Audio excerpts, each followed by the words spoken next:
Moving on to example 6 here, we're going to match lines of a certain length.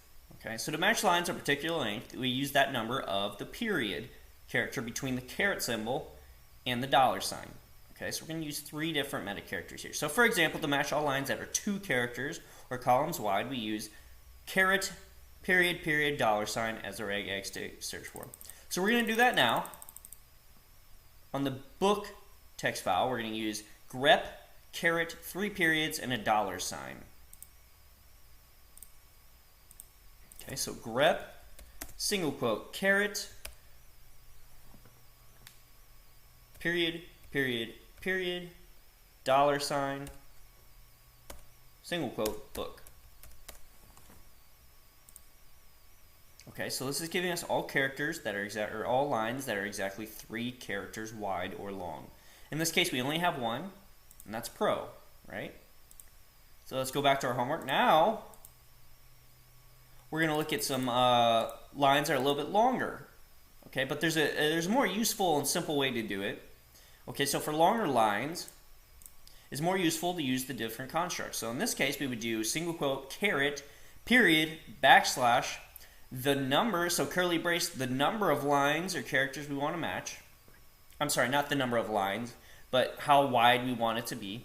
And then another backslash, curly brace, dollar sign, single quote, okay? Guys, that's actually kind of a lot to remember. So we know the caret symbol means the beginning of a line, and we know the period means match the character spot, okay? But these curly braces are probably new to us, and we know that this dollar sign means match the end of it. You're just going to have to remember this little construct here, right? It's a little too much to think about what each individual character means. You're just going to have to remember that this is how you set it up if you want to match something that's a certain length or width, okay? So we're going to look at how to do that with 12 characters here. So we're going to find lines that are 12 characters wide in the file book.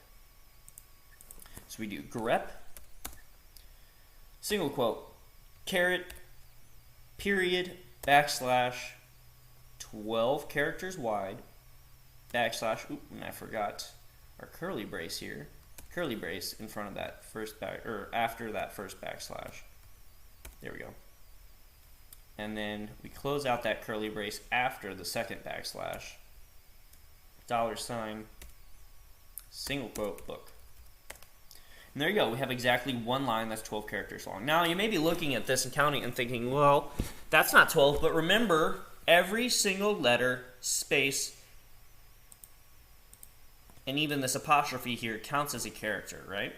So we have 1, 2, 3, counting the apostrophe, 4, 5, counting the space, 6, 7, 8, 9, 10, counting the space again, and then 11, 12.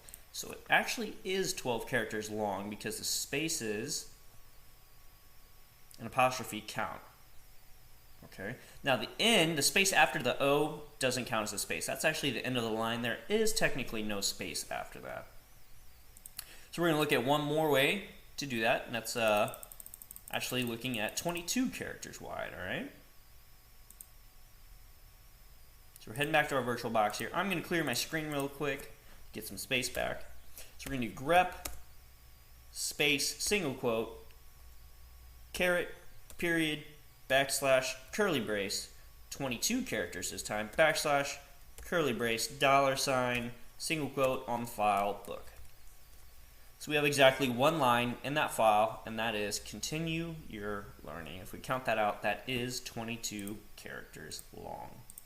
So that's how you can search for certain lines that have a certain number of characters in them.